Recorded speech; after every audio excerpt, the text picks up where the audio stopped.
people understood that what you leave behind, you're going to inherit. This is your rental. Leave it in good condition because you're going to come back and pick up in the same world where you left off. And you're going to inherit what you left behind you for your children. You're going to be your children that are going to inherit it. And that if people understood this, they would be a little more careful about how they're treating Mother Earth and the future of their own children who will be them. And it's absolutely necessary that we keep having these experiences. And what they have told me in their history, in the story, and this is very new to me through the circle, and even new in the time that I've been with them because they didn't want to lay too much on me at once, was that once, at least in our group, our soul energy originated on Nibiru, which was a planet. You got to accentuate the positive. Wow, I feel good. A little bit of feel good goes a long way.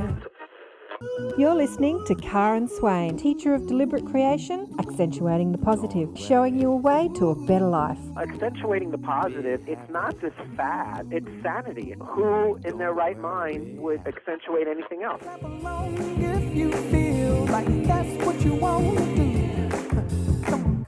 Fascinating conversation with Stephanie. We spoke for over 2 hours. I'm going to break it into 2 parts.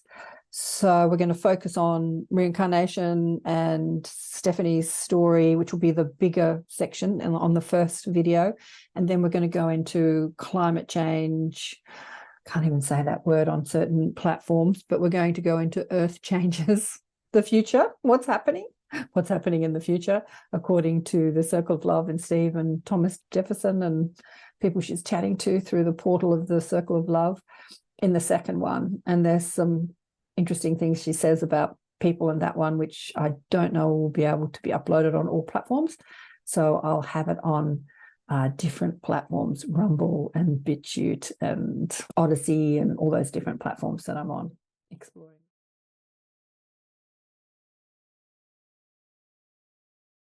I've heard a lot of different people ask you about, what does Steve say about Apple and yada, yada, yada. And you said that he's not really interested in like the business or the finance or what's happening with Apple, even the development of technology. But what he's interested in is what's happening to the earth, like how we're evolving. And we were going to get into it more, but we've been yakking for ages already. It's been so fascinating, Stephanie. Honestly, I've been riveted, just fascinated. What is he saying about coming earth changes and what we have to do to alleviate that timeline? Well, not only him, but everybody in Yeah. the circle that comes through is saying it. Yeah. That we're in for a really rough ride. And the problem lies in humanity is still dealing with this idea of good and evil. And of course, evil, it just lives spelled backwards. It's just a backwards view. That's the confusion. And because of it, because of this fighting, and they won't pick up their feet and look at it from a different point of view. Everybody's got their own point of view. It's continual war. And you can look at past atrocities, genocide through history. Humans have probably killed more humans than natural catastrophes have, but we don't seem to be getting it. We don't seem to be moving forward. To me, moving forward is like saying, how do we live in peace and harmony? And one of the things that my group who had this experience say is that they learned on Nibiru and on Mars that through not paying attention to what was going on Nibiru is overpopulation, destroying the planet. So it couldn't produce enough food to feed the people anymore. Chemicals, etc. They would just end up poisoning the population. On Mars, it was inadvertent. They learned from Nibiru, so they kept their population very small, and it was not a hospitable environment anyway. It was just something they took because it was there. Ended up blowing out their atmosphere. and everybody died. And so they're very clear because of their soul history that we have the capacity to destroy our habitation. And if we understood this, we might be a little bit more careful. That overpopulation is a big problem because the earth could probably sustain its energy with the amount of pollution that happens from, a population that was a billion or something. But it can't with as many people as are throwing their garbage into the ocean, or driving their cars around. And so what's going to happen, whoa, a lot of things are going to happen, basically. And they talk to me about it all the time, where to live, what to do, how to prepare. And I pass that on to a very small group of friends who listen. And I research what they tell me, and it's always comes out. I'm very careful about what I say. But that's going to be very, very hard. Now, this is the prediction. It doesn't necessarily have to be that way. In 250 years, the Earth population will be reduced by 99%. Through disaster, through starvation, through just lack of reproducing big populations like we have. It's not bad. It's not bad because people will go to heaven. When you're there, you're happy and you'll get a rest and you get an opportunity. So what they've told me is the opportunity for humanity to evolve. It's like a bottleneck because there's too many people in the world today that are still depending upon this idea of good and evil. I'm good, you're bad. Because we live in a world that what you give, you will receive. It's just the way it is. What you put out there, you're going to get back. It's just the way it is. And so when they put out condemnation of others, hatred, anger, that's what they're going to get back. And that's the karmic wheel. It keeps going round and round and round. And it's destroying the planet. And so what's left, the people that are left are going to be the ones that are listening. The ones who are listening to what needs to happen, which is you have to grow. You have to learn to work together. You have to learn to work in harmony. You have to give up some of those goodies and be willing to get out there and garden. You have to live with Mother Earth. You have to trust on Mother Earth that you are a part of it and it's a part of you. You have to trust on God energy flowing through everything. You have to learn to come together as a group. And that those people who survive, the challenge is, and they tell me this is what it's about, will learn that. And they will teach their children. And so when those people who've gone to heaven come back, they will be born into families that teach them that we're not talking about good and evil here. We're talking about just living in the present every day in harmony with your world. And that's the change that they foresee. So they've spoken about earth changes, like getting rid of a lot of the population, which a lot of people have spoken about. Dolores Cannon's clients were speaking about that. It's in her books. Did they say, well, when I ask this question, it's a stupid question, really, because if you just turn on the news, you can see it happening everywhere already with hurricanes and earthquakes and natural disasters. Although Vivek says that there's less natural disasters happening now than there was a while ago. He's one of the candidates for the presidency. But yeah, did he say when it's going to get more dramatic with the reducing the population? I'm told the train has gone off the tracks. Pardon? Just expect it. The train has gone off the tracks. That's what I'm told. It's, there's no point in trying to get other people to stop digging for oil or, driving their cars around because it's too late. The train has gone off the tracks. And this is the time for those people who want to do the hard work to usher humanity through this time, come together and start opening up to reality. Reality is understanding that you're here. You're here in this world, but you are spirit as well as a soul experiencing life here, and you need the earth. You don't want to have to go somewhere else and reincarnate in some turtle or something. It's not a good idea. And so those people who can hear the message, which in my view is about 1% of the population, because they're putting out what they want back. If you put out love, love will come back to you. I mean, this is multi-layered. If you put out being here not for yourself, but being here as part of a loving group, then what you'll get back is being part of a loving group. And so that 1%, whoever you're out there who hears this, you're probably one of the 1%. If you can always remember that what you give, you shall receive, then it'll be okay. Will it have to be that way? I don't know. If everybody suddenly gets a different point of view,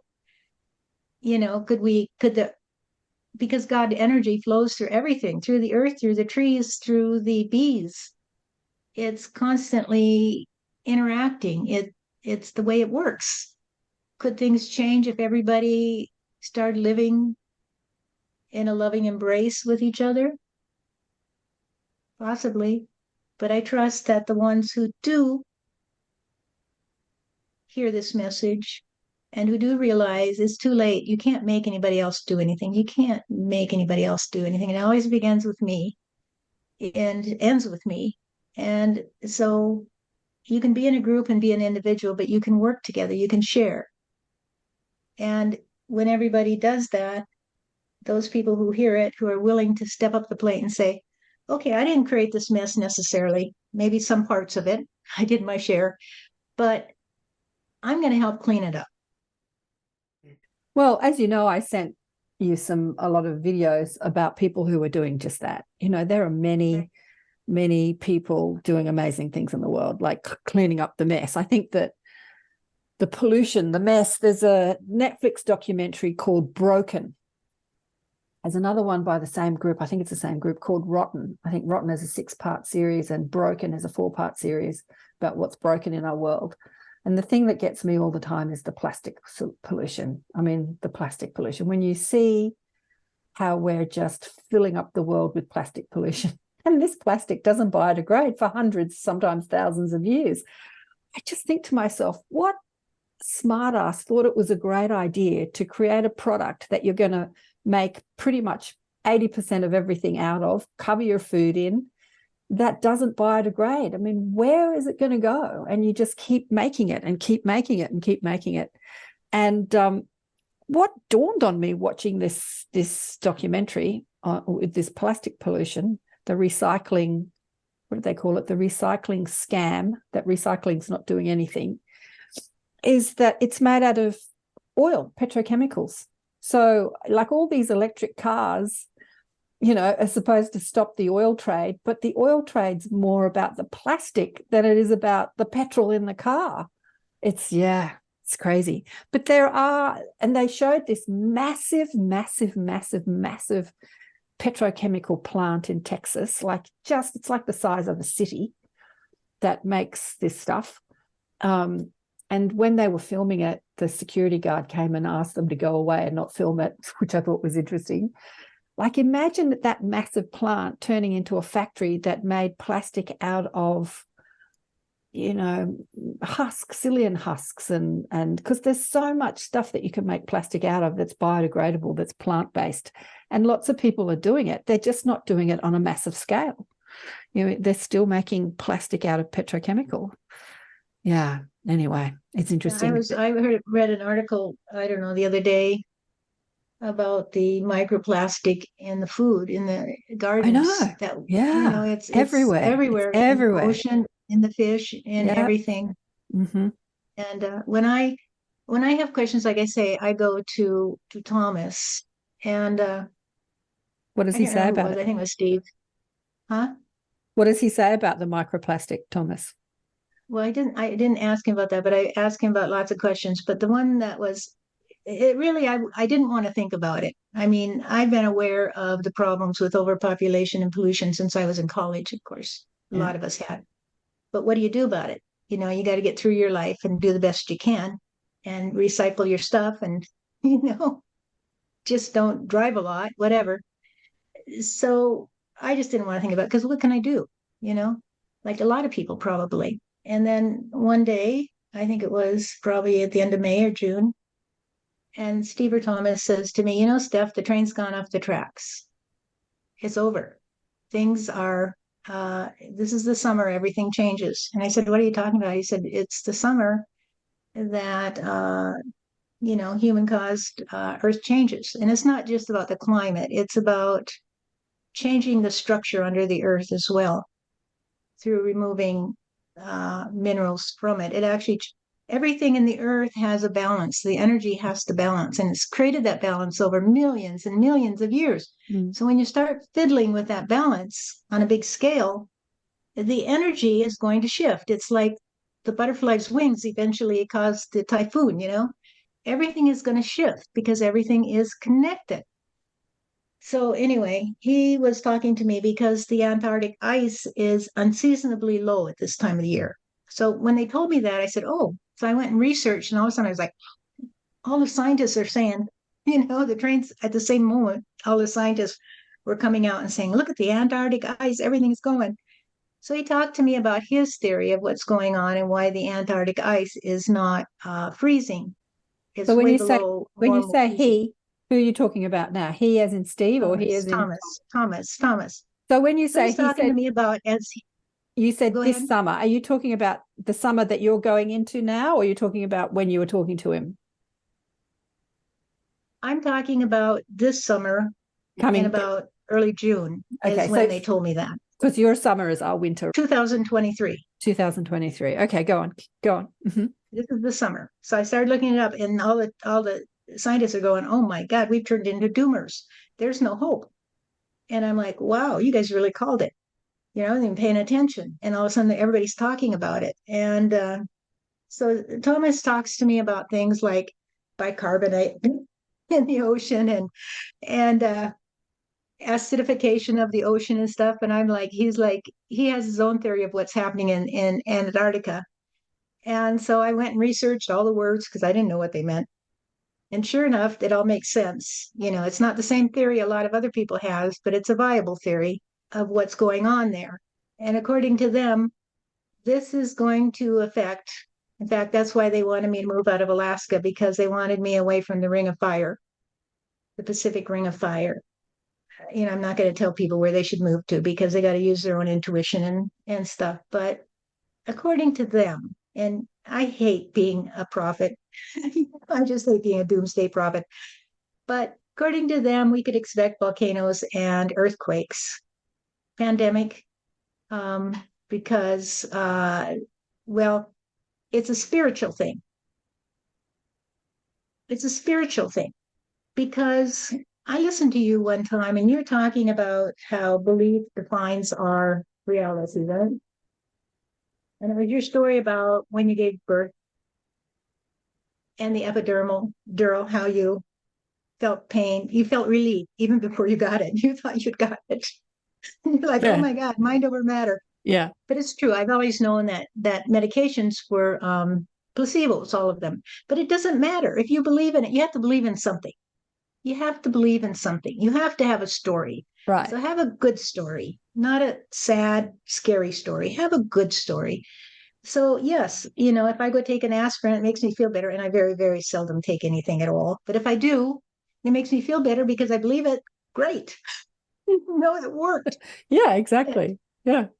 So, what we're constantly, the way I understand it works is you have a thought, your thought goes out into the mass consciousness, like in the ocean, your stream goes into the ocean. It interacts with all this stuff. It's going to come back to you because you have both an individual story and a group story. So your individual reality is going to come back to you. You've probably noticed that. I had this thought, 40 years ago, and look, it's here.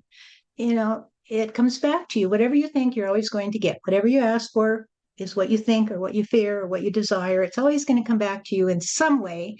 When you see it outside of you, you've processed it inside of you. Then you see something outside of you, you have a reaction to it. You have a thought about it, that thought then contributes to your reality. So it's a constant exchange, a never-ending exchange of what you think and believe based on what you see, what you react, what you put into the world. And, there's that old thing, thought, word, deed. When you are a conscious creator, you're thought, word, and deed. However, I'm not what you would call a, caught up in the idea of the conscious creation kind of thing. What do they call that? You know what I mean? Law of attraction. I'm not caught up in that because I'm not smart enough to figure out what I need. I'm not smart enough to figure out what the world needs. So I'm just like, I'll just take it. I'll just trust God to do it. And I'll just do what I do and say what I say and trust that God knows, because I'll just follow my inspiration in my heart. And I will trust that God knows what I need to do and what I need to say. And if somebody gets pissed off by what I need to say, then they probably needed to get pissed off. It's not my concern. All I got to do is follow my heart. Yeah. And so I'm not the kind of person that's trying to shape my reality in that way. My thing is give love, you'll get love back. And to me, love is hearing and being heard. It's hearing and being heard, seeing and being seen. I've had that idea since I was since I had that experience when I was 28. And it has proven to be validated over and over again. Because when someone sees you, you feel love, don't you? Yeah. When someone really hears you, you feel love, you feel that connection, you feel connected. Yeah. And so if you just listen to each other and see each other without all glossing it over with good ideas of good and evil, it's just, oh, okay. Then you're giving that into the world. You're giving love into the world. And then just hold your hands out. Yeah. And wait for the goodies. Michael Tamura would call it, you look at somebody and you see, rather than seeing their personality and their beliefs and their ideas, you see their soul. Like if you look into people's souls, seeing the soul who's elected to have this experience, good, bad, or ugly, whatever. Just like you were talking about when you were a lawyer, seeing everyone as inherently good, doesn't matter about their behavior, even the, madman that's killing millions of Jews in Auschwitz. But just seeing a soul having an earth experience. Yeah, right. But that's really the crux of deliberate creation anyway. It's not to try and control what happens in your day. There are so many teachers out there that talk about this, like wake up in the morning and say, this and this and this and this is going to happen. Like that's just being a control freak. That's just being that's a world of pain if you're trying to control what happens. The only thing that we can control, you can't control the weather. Well, actually you can. But anyway, you can't control people dying or not dying or disasters happening, but you can control how you feel. So if you get upset, you can change that by returning to love, like seeing the bigger picture, like we were talking about, seeing the soul plan and how it's all dovetailing together. That's why I found this conversation with you, Stephanie, so fascinating to sort of see that bigger picture when you hear about people's past lives and how it all dovetails. And yeah, it's so fascinating. But that perspective, that higher perspective, it brings you back to love and connection and understanding.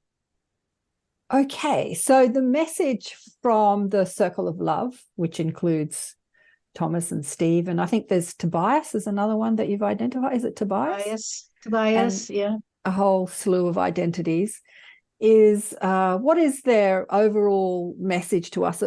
Feel love and feel connected, but as far as earth changes and what's coming, the train is off its tracks, like what's coming. Yes. Yeah. This summer is the summer that everything changes. That is what they say. As some people say, I follow the doomers a little bit. I call myself a doomer and a bloomer. As they say, this may be the best summer you will have for the rest of your life. Okay. Well, what I've noticed around the world, your summer is the fires. Like Canada is on fire. Like you've had horrendous, because a couple of summers ago, our summer, your winter, at the end of the year, beginning of 2020, end of 2019, Australia went through those horrendous fires. My daughter's little house, she was living in the country, burnt down. And then I've noticed that happening obviously in Maui and then Canada. So there's, these massive fires. You know, the news are saying biggest fire we've ever seen in recorded history. And sort of that's what they said about the Australian. People say, what I hear people say over and over again, I mean, there's all these people that want to deny that that first of all, that climate is changing drastically. It's been this way. It used to be this hot 3 million years ago. Well, yeah, but you didn't live 3 million years ago, But they say the strangest things, but they deny that the climate's changing, and if forced to accept that there are some changes, they would say it's not human caused. I don't care. I don't care at this point if humans caused it or not. Who's pointing fingers? It's time to take it from here where we are and not worry about the past. That's the way I look at it. Yeah, interesting. It might not be nature caused, but you can't start a fire like that without the wind and the dryness being in conditions where a fire can spread like that. Like right. If there was lasers, coming down from some bot in the sky, creating these fires, Mother Nature was behind it because she was blowing the wind, and the earth was also parched completely. I noticed the photographs of Maui. It was completely yellow, like everything was really dry where things could catch on fire. It was the same in Australia. It was really dry for the fires to spread like that. So maybe there were lasers creating the fire. Who knows? But, it seems to be a combination of human and nature working together to create these disasters. Yeah, I guess it's like you say, the train is off the tracks. Something's got to give. Well, it's factors are interrelated. And right. Not only are they interrelated on a physical level, they're interrelated on a spiritual level. Mm-hmm. Exactly. And so it's so interrelated. It's like Thomas talking to me about what's causing the ice. There's about 20 different converging factors right. that are involved. But I find it amusing when people say it's arson, not climate change. Well, of course, arson is not climate change. But if you drop a lit match on a sidewalk, it's not going to be the same thing as if you drop it in a pool of gasoline. Yeah. Yeah. But I guess my point is that at this point, I just foresee there's going to be so much upheaval that people are just going to be so busy trying to figure out how to survive that they're not going to be able to take that cruise or jet off to such and such a place, or, they're going to have to figure out how they're going to feed their kids. Yeah.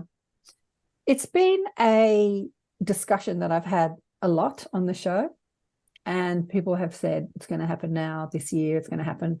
And it sort of happens in a part of the world, but like it's not happening en masse. I mean, the thing that happened en masse to the entire world was COVID and the lockdowns and the vaccine rollout. I mean, that was something that was unique in that the whole world was affected. That was unique. That was absolutely unique. But the climate change things is happening in parts of the world, but it's not happening to the whole entire world. Yeah, anyway, I guess we have to wait and see. It is sketchy, but that's part of coming to realize that we're all connected. We need all those parts of the world. We need those animals. We need those bees. We need those flowers. We need the rainfall. And the way that, I mean, I'm in a place where the summer's been actually cooler than normal. Really? It's a little donut, a little streak in the middle, where it's actually been nicer than the rest of the world. But all those factors are going to start to come together. And I don't know if this is true or not, but I mean, I don't know if anything's true. All I know is what I hear and what I say. And so far, things have lined up. And if they don't, they have a good explanation why they didn't line up. But that there could be another pandemic. And let me explain this from a spiritual point of view. When I ask them, and this is, again, everybody has their own point of view of the tree. This is my point of view with my friends, and I always research and try to figure out how everything fits together logically, because I have to have that. I have to see how things connect. I have to know that the pieces are fitting in the right place in the big puzzle. It's just my nature. And they told me that COVID was the response, the creative response to those people who wanted to die. Old people who were being kept alive, useless, feeling useless. My mother was in a care facility, and it would make me so sad to go up there and see those people just sitting there next to each other all day long, never even communicating with each other. And if I sat down to, a table full of them, 8 people around the table, and I talked to them, they would talk to me, but they wouldn't talk to each other. They had given up. Anyway, they told me that in this world, we have put such an emphasis on prolonging your physical form because we don't trust on the soul energy, that people are being kept alive beyond their productivity and they don't feel good about it. And so there was such a need for these people to be released, and they have their whole family saying, you can't die, you can't die. And there's such a need for these people to be released that they put that into the mass consciousness, and it resulted in COVID. So that was my understanding of the spiritual basis. Okay, so nothing we can do about it. The train's off the tracks. We just have to love each other. And I don't know, what's the message for what's happening? Well, the message is always the same. Love yourself, no matter what you think. Love all your thoughts, because it's you. If you stop and think about it, Karen, I'm sure that you know that you never ever did anything to hurt anybody. That was never your intention, right? People do things because they want to be happy. That's why people do things. But they're just confused about how to be happy because they don't understand that you might feel happy for 10 minutes if you can get back at somebody, get revenge at them, right? But you won't have long-lasting happiness. It will come back to you. And so I guess the message to people is nothing's written in stone. I don't know. I'm not smart enough to know how this will work out. Every day to me, I learn something new. I see something new. So all I would say to people is don't worry about it. Do not worry about it. Because if you worry about it, all you do is, if you worry about something, you're not there present to deal with the moment. Does that make sense to you? Be present. Don't worry about it, because the bottom line is you're an eternal being. You can't fall through the cracks. And the best way to look at it that I can think of at the moment is that this is a video game that we keep playing repetitively. We get a break and then we come back in, and then we get a break and we come back in. And we're trying to change the game so that we're happier, because there's so many unhappy people. I was unhappy. I'm very happy now, but I was unhappy for a long time. I was so unhappy that I didn't want to come back here. This should be a place that we want to come back to. It's the garden, and I'll tell you what the Garden of Eden. They always come up with these words that are so cool. Explain to me. I said, how did you get the name the Garden of Eden? They said it's the Garden of Eating, Eating. Imagine that you've been traveling through space looking for a home, and you see this beautiful planet with fruit growing off the trees. It is the Garden of Eating, because everybody needs to eat in order to survive, and you will appreciate it when you don't have any food. You will think, my God, this earth has been feeding us for all this time. So let's go back to the Garden of Eating. Let's get out and garden. Come back to a simpler form of life. Don't worry about what's gone before. Just pick up here now and understand that there's so much. I was born in a wilderness village, so I have background on this. There's so much to be gained. That's why people go off grid. There's so much to be gained in a small community of people that live close to nature, maybe even on the edge of survival, because they appreciate everything they have. They appreciate every biteful. And what we appreciate comes back to us, and we say, wow, this is good food. We put that out there. What comes back to us? Good food. Beautiful. What a beautiful message to end with. Stephanie, it's been a joy and fascinating. Thank you so much for sharing with us on the show. It was wonderful to talk to you, Karen. Gotta remember to say Karen and not Karen. Good afternoon. Everyone's probably been sitting here for a long time, huh? A few things. Everyone here, I was told, is real bright. Is that true? Plus, I want to meet Eric later on. Which one's Eric? Oh, hi, Eric. How you doing? A lot of stuff here is rags to riches. I was listening back there. Sort of want to be careful about that because there's a lot of people that have been real successful in other terms that aren't here because maybe they didn't make a lot of money that you want to listen to very carefully. And one of the things that tends to run through some of the things that people here have talked about is innovation and creativity. And if you're really bright, have you ever thought about what it is to be intelligent? Probably some of you have, right? Because you meet your friend and he's pretty dumb and maybe you think you're smarter and you wonder what the difference is. And I've thought about this a little bit myself, and one of the things is, it seems to me a lot of it's memory, but a lot of it's the ability to sort of zoom out, like you're in a city and you could look at the whole thing from about the 80th floor down at the city, and while other people are trying to figure out how to get from point A to point B reading these stupid little maps, you can just see it all out in front of you. You can see the whole thing, and you can make connections that just seem obvious because you can see the whole thing. That's why bright people feel guilty a lot, because they come up with stuff that they just say, hey, look at this, and other people give them these dumb awards and they feel funny.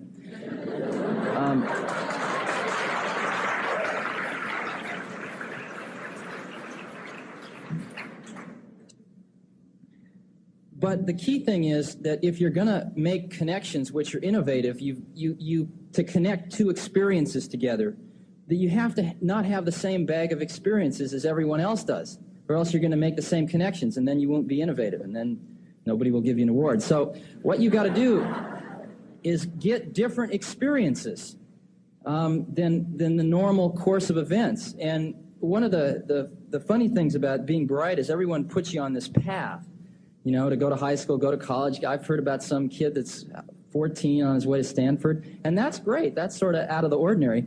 But you might want to think about going to Paris and being a poet for a few years, you know, or you might want to go to a third world country. I'd highly advise that, and see people and lepers with their hands falling off and all that stuff. It's very much so worth doing.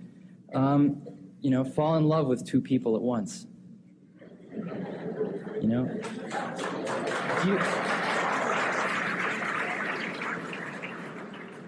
Walt Disney took LSD. Do you know that? He did once. And that's where the idea for Fantasia came from. It's true.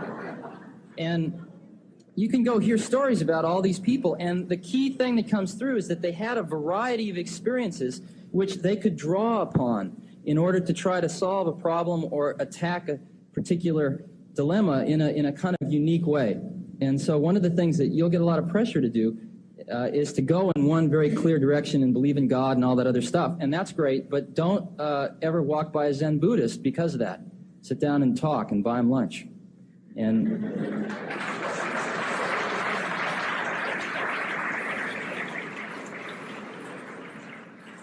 one of the things that I had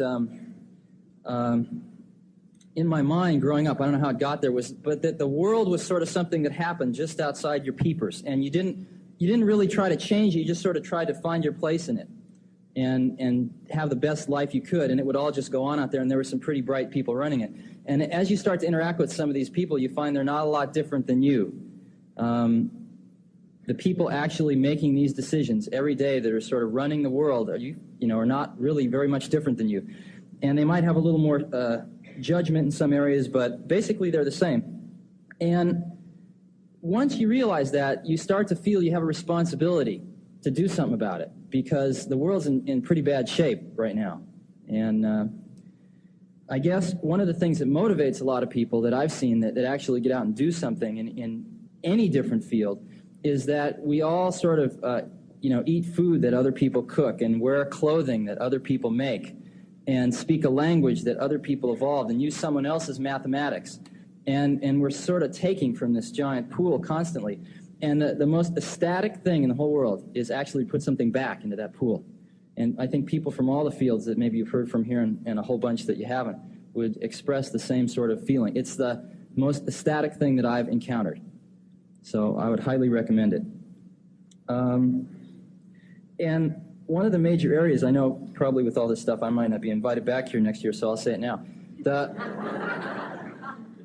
When you pass a certain age, I don't know what it is, 25, 30 years old, you sort of as a human being inherit the responsibility of being a guardian of the earth for future generations, of which you are all a member, to inherit. And I'm not exactly sure what that means, but just obviously that's the case. And I think this particular generation of people that is your guardian is doing an extremely poor job in one area, and one area where all of the help that you all can muster is really necessary. And that is that the chances that this planet's going to remain in one piece through your natural lifetimes is not extremely high right now. And it's fairly dismal. And I anticipate having some kids one day and helping them grow up to be sane human beings. And you people are going to be the people that are running the planet when my kids grow up. So would you please pay attention to this problem and try to do something about it? Because I'd like to see my kids grow up and be able to come here and sit like you and listen to a bunch of funny people. Thank you.